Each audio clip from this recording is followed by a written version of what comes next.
I'm ready. Hello there. Hi, guys. Wow. It's Shit Talk Reviews. I feel like you're mocking me, you bastard.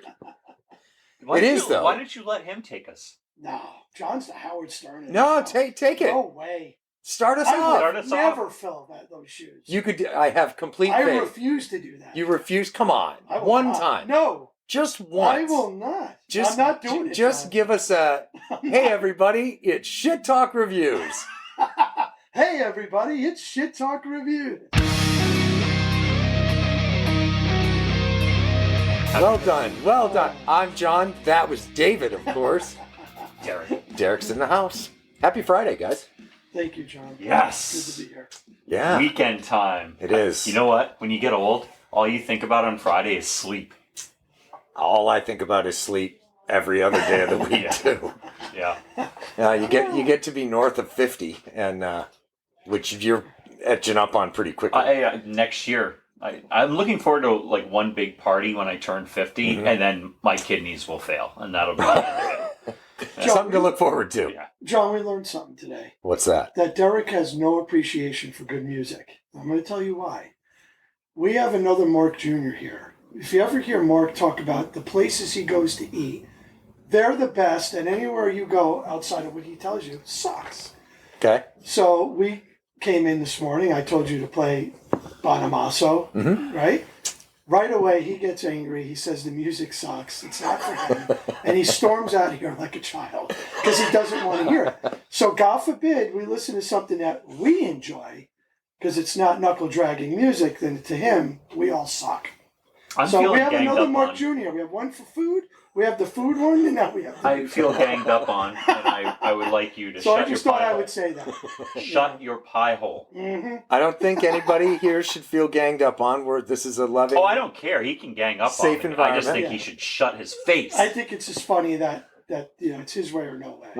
We're in the trust tree. It's okay to be upset with one another, Okay. even if you're wrong. So let's get into it. We're talking Filter's new album, The Algorithm, and Filter fans. John, I am a huge Filter fan. Derek, Love him. So can I tell a story? please. College, Jason Bonig. I will send this to you, Jason Bonig.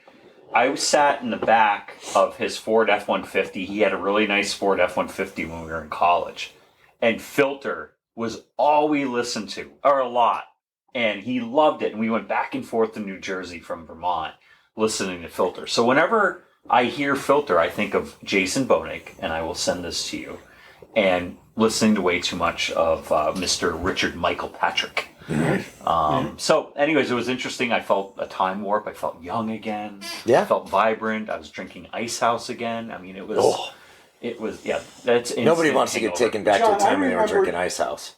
Just being a hockey player going through the youth hockey, every time there was a goal. Alleged hockey player. Alleged hockey player. Every time there was a goal, it was, hey man, nice shot. Yeah. All over the stereos, all over the speakers. Which is interesting. Only, and maybe it wasn't big news as big news then as it appears to be now. Yeah. It's The still a great impetus. song. Well, the impetus for those lyrics. It was reportedly, and again, Yes. never talked to Richard Please Patrick. share. I don't know that the notion behind that song was taken from a politician named, I think it was Bud Dwyer, who was accused of and subsequently convicted of bribery, Yes. and then killed himself on live TV at a It's press actually- conference you're the day actually dead before on right. his Yeah. sentencing. Yes, correct. So there was some not great attachment to that song, which is too bad because it's a great song. It's a great song. Lyrical inspiration notwithstanding, it's a great song.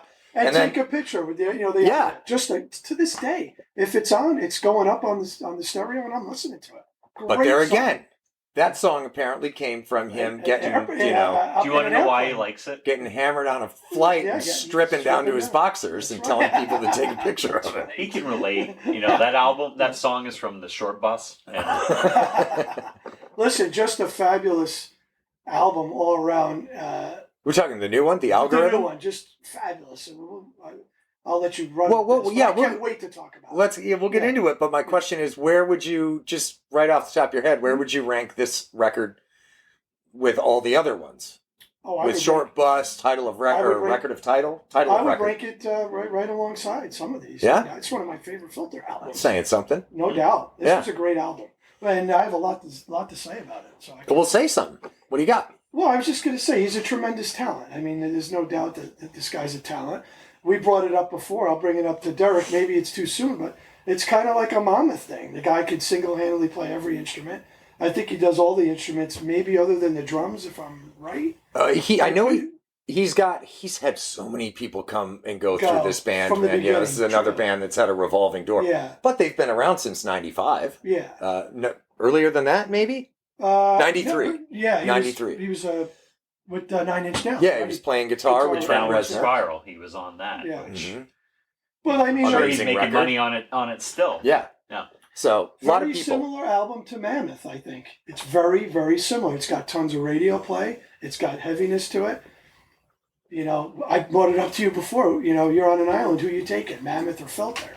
Probably Filter because of their longevity, but they're very similar to each other when it comes to this last album. I will say right up front, I think this album has a pretty serious identity crisis. Okay. I think it's, like you said, on one hand, it's heavy and it's gritty and ugly. There's tracks that really scratch the itch for me. And then there's some that aren't bad songs, but they don't feel like they fit the flow of the record. In fact, I don't remember one of the other albums that we talked about in past reviews. I love the front half of the record. Don't love the back half of the record quite so much. I liked pretty much all of it. Mm-hmm. For me, tons of songs on here that could be radio play, but 2 or 3 songs specifically, I could just totally picture in a soundtrack to a movie. Like what? Soundtrack song. So, Be Careful What You Wish For. Mm-hmm. I thought Burn Out the Sun, and even Command Z could have been. Those 3 songs could be huge play on a soundtrack. No doubt. Yeah, Burn Out the Sun and Command Z, the last 2 songs on the record. Not your style. Well, not my preferred stuff. I wouldn't go to it first.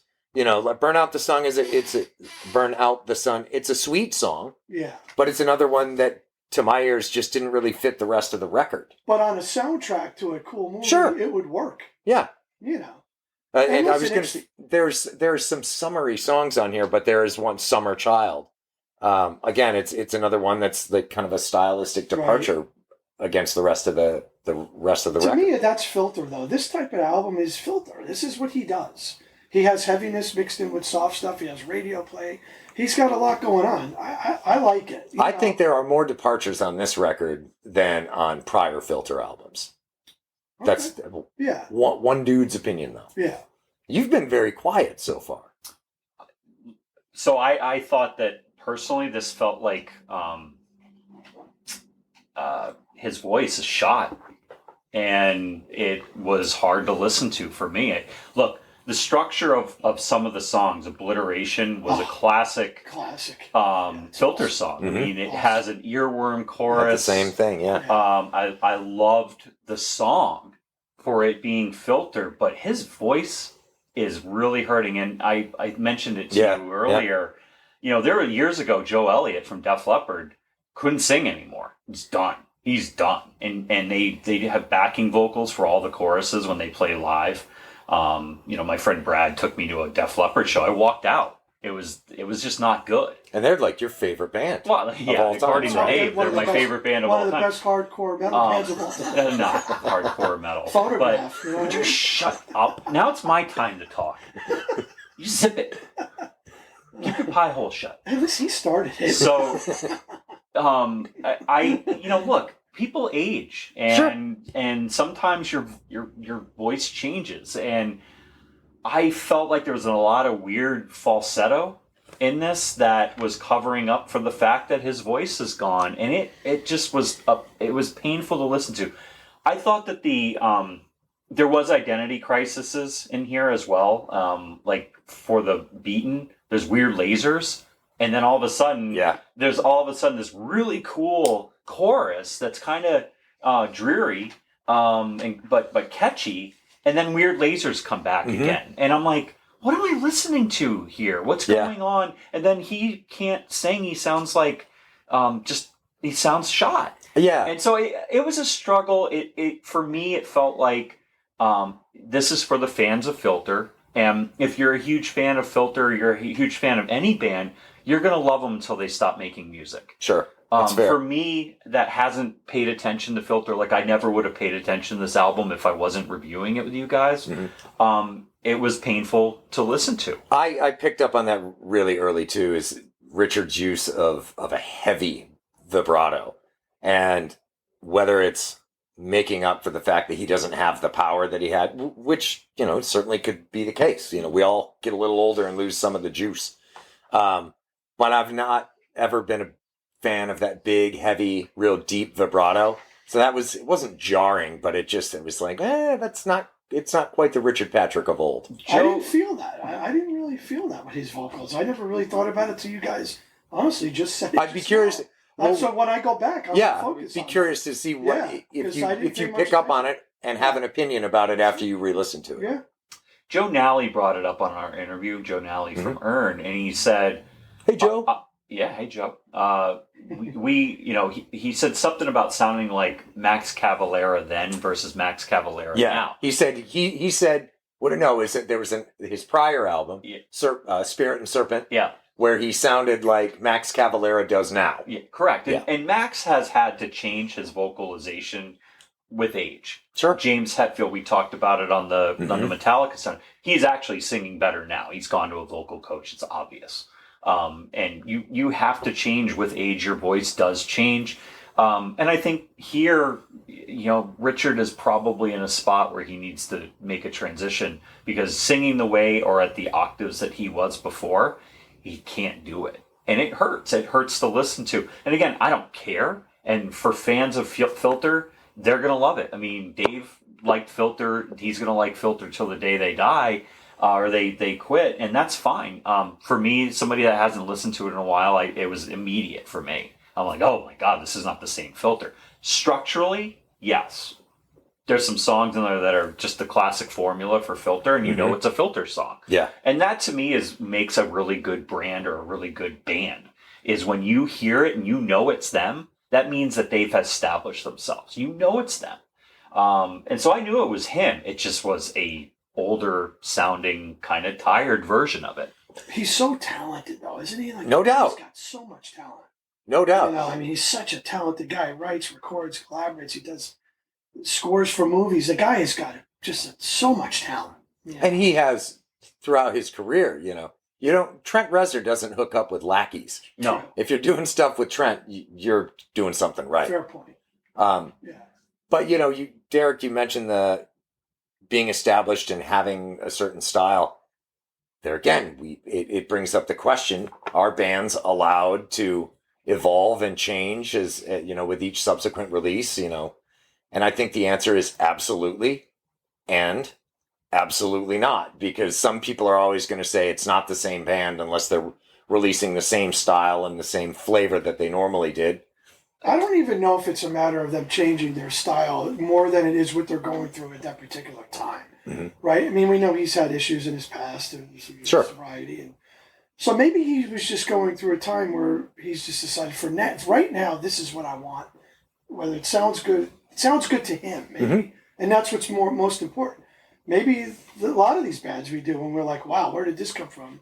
Maybe it's about the now and not so much about the fans. Yeah, I think if an artist is recording something that is honest to them, they're being true to themselves and what they're going through and what they're dealing with. I can't say that the end product will be better, but at least it's more honest. I mean, Derek says it 1,000 times. The band's got to stay in their lane and try to just stay on course. But from Filter, it didn't seem like he went off course that much for me, anyway. Not that much. Yeah. No, there again, I don't think any of the songs on this record are bad. I don't either. Some just kind of deviated away from others, and for me, the end result is that it doesn't feel like a very consistent record. Okay. I bring up Tom Araya from Slayer a lot because Slayer was Slayer from... Yeah. They never changed. They never changed. Yeah. And when Tom couldn't sing and yell War Ensemble anymore, or he saw the end coming for him, because every time they played War Ensemble live, he would scream War Ensemble Yeah. as loud as he could. Well, I saw them every time they came through. I mean, I've seen Slayer 15 times maybe in my life. And the last couple times I saw him, it was becoming a struggle. And you could see him increasingly not able to. He did the show, but he was not singing. Didn't have the power that he had before, sure. And so that's why they're not around anymore. If you can't do it at the level, he just retired. Would rather not do it at all. That was it. And, now Kerry King is out doing his own thing. There's going to be an announcement about a new band that Kerry's got. I know he's brought Paul Bostaph in from Slayer as well. And so there'll be a incarnation of it. But he quit when he knew he couldn't do it anymore. And it's hard to do. It's really hard to do. Not only is it hard to do, though, Derek, it's hard for the fans to listen to it. It's hard for us to listen to it. I remember seeing Van Halen when they got back with Roth. I've said this 1,000 times. Holy shit, the band was tight as hell. They opened up with their first song. As soon as Roth opened up his mouth, you felt embarrassed for him. You almost couldn't even focus on what was going on because he was so bad. Was that a money grab? Just sorry, not to change topic, but you figured that was a money grab? They had a new album out at the time, Different Kind of Truth. So they were touring that album. Was Roth on that album? He was on it, yeah. To Derek's point, though, man, there's nothing worse than just being a fan of a band and then, oh my God, being disappointed. The singer just struggles. It's bad all around. And that's why I go back to Hetfield. I respect. I was blown away, and I've said this on this podcast before. Last summer, when I went to Boston Calling and Metallica headline, you said he was unreal. 70,000 people. He sounded better then than when I had seen him on the Hardwired to Self-Destruct tour at Patriot Place. I was like, this is not the same guy. He has absolutely gone to school, and he's worked on his craft. He's up there. And he is, and he sounded better, and he's sounding great now.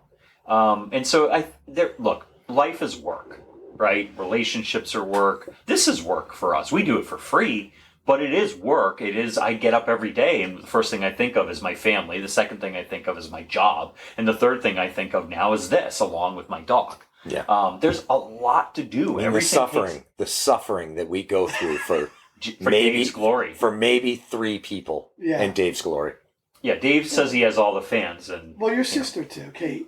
She's one of the 3. She's one of the 3. My other sister's another one of the 3. Well, and now and your mom. And my mom. For the 20 seconds. For the 20 seconds she'll listen. And Fatbeard now loves us. Fatbeard. And then James. So we're up to 5, James, guys. true. Hey, you know what? James. Let's take a minute and congratulate each other on our success. There it is. Well done, Flex, guys. there you go. Show the bicep. Yeah. So, anyways, Richard, listen, A for effort, writing, songwriting. Still love your work, buddy. Yeah. He's an amazing musician. Yeah. And look, I'm happy Dave liked it.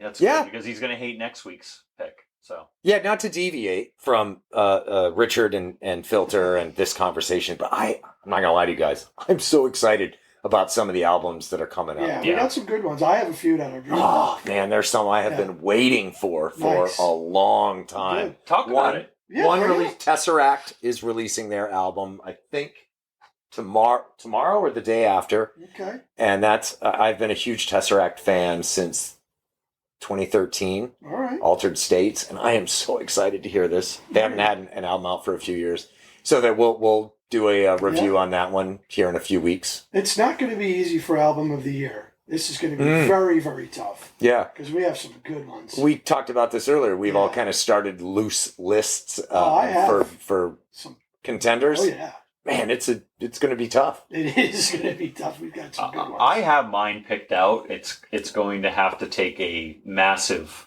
album to come along and unseat the one I have chosen. I think I know the one you've got, but what? I said, you like the Venge that much? Love the Venge. My God. I got to tell you, I'm surprised we haven't heard from their management to ask us to come. A family member. Open up for them on tour. Yeah. We want you guys to just come on stage, have a conversation before every show. Talk about this record. Yeah. Yeah. There is some good ones, though. It's going to be very, very tough. And we'll see what happens. Well, again, Richard, love your work. historically, and there's a lot I like on this record. Up Against the Wall, the second song, some fucking gnarly tones on that. Some great tones throughout this entire record. The production is great on it.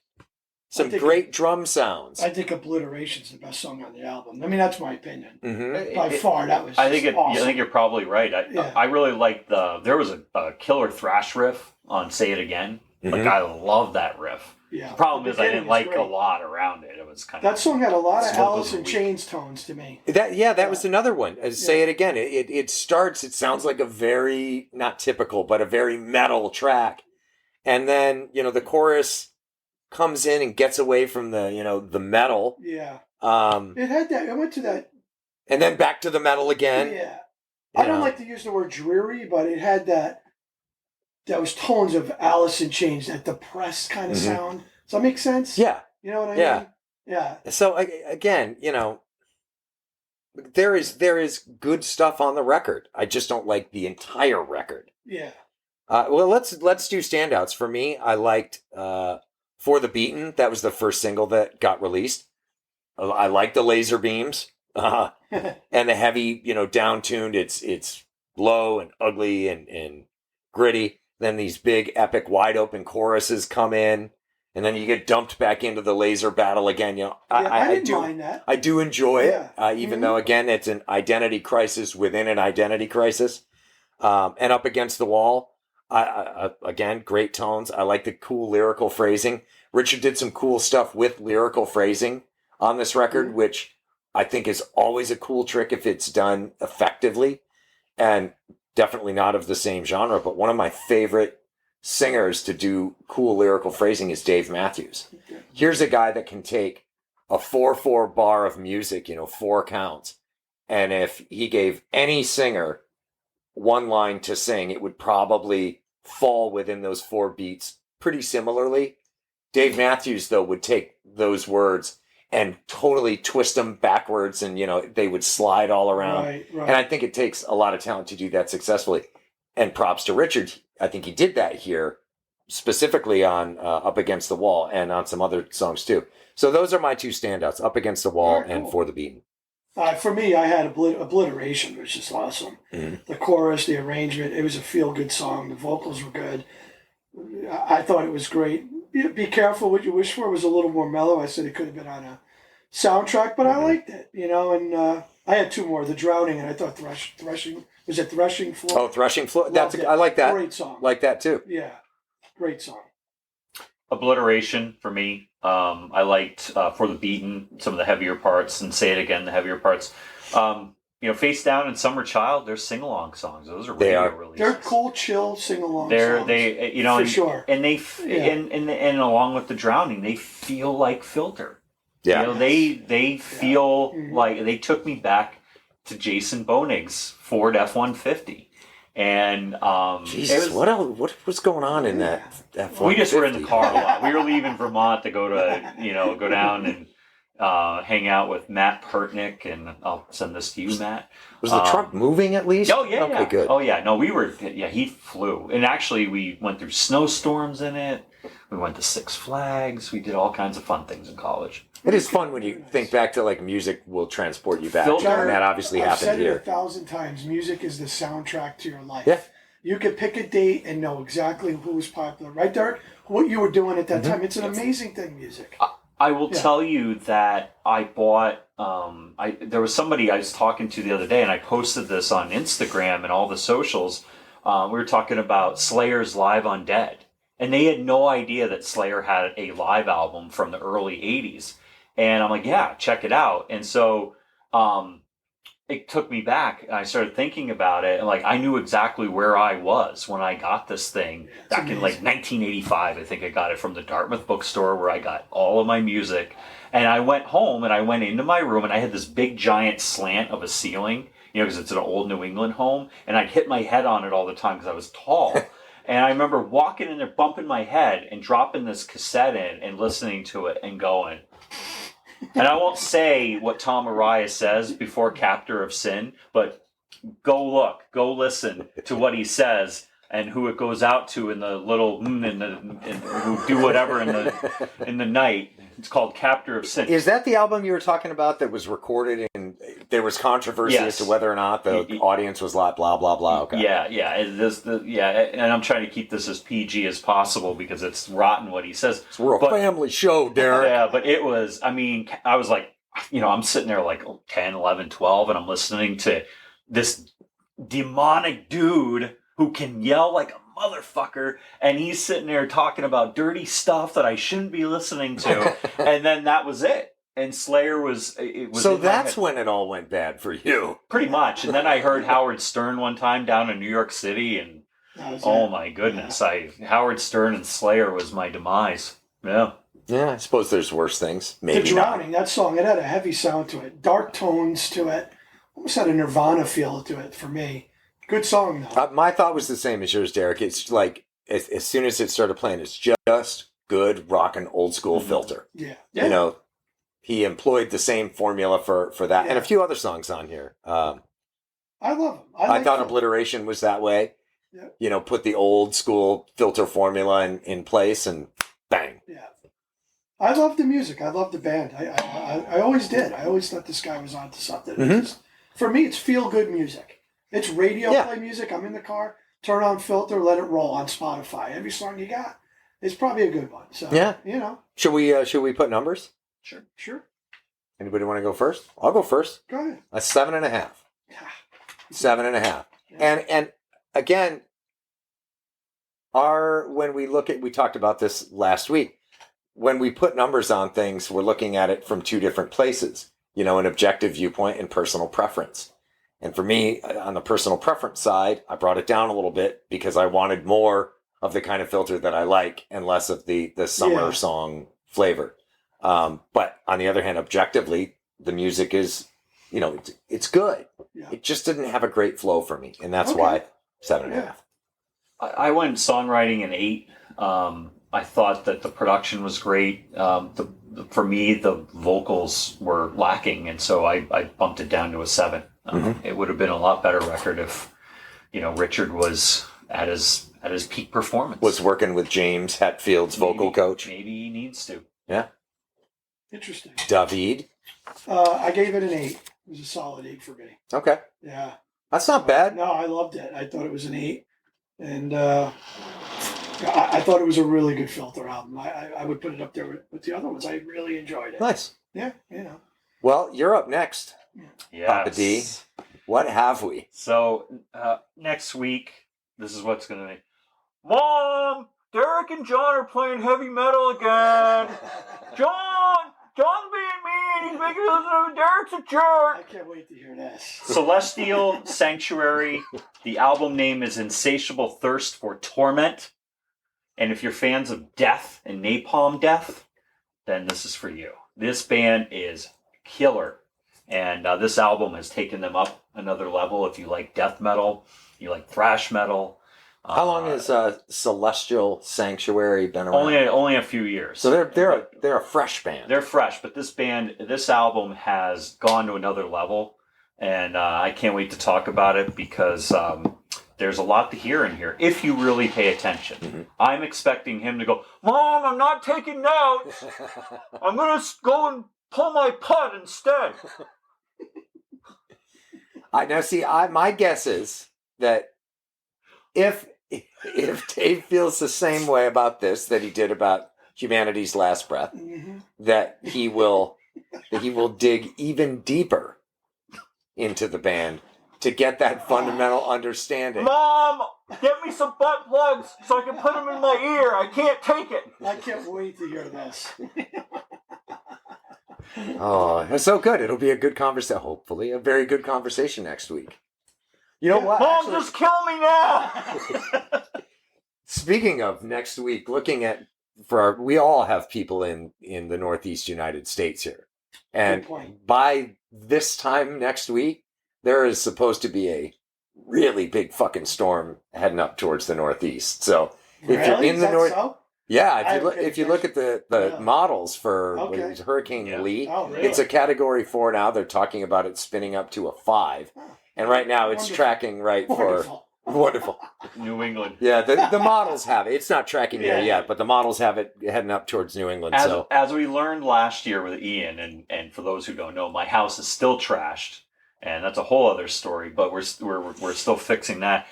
We sat there and lived and breathed on the models, going left, right, you know. And when I left, I came down to Naples, and all of a sudden it turned and hit Naples and Fort Myers, you know. And so yeah, you don't know until the last minute. you don't. But if you are anywhere near where that path might be going, do yourself a favor and just get your shit together, because you do not want to. Not to say it's difficult to be caught off guard, but you don't want to be caught off guard because these storms get ugly. We live in Florida; we see them here on the True. regs, and Very true. man, they can ruin your fucking weekend. Well, So, and here's the thing, and you know, it's funny. I just had a conversation with somebody that said global warming was a hoax, and I said, okay.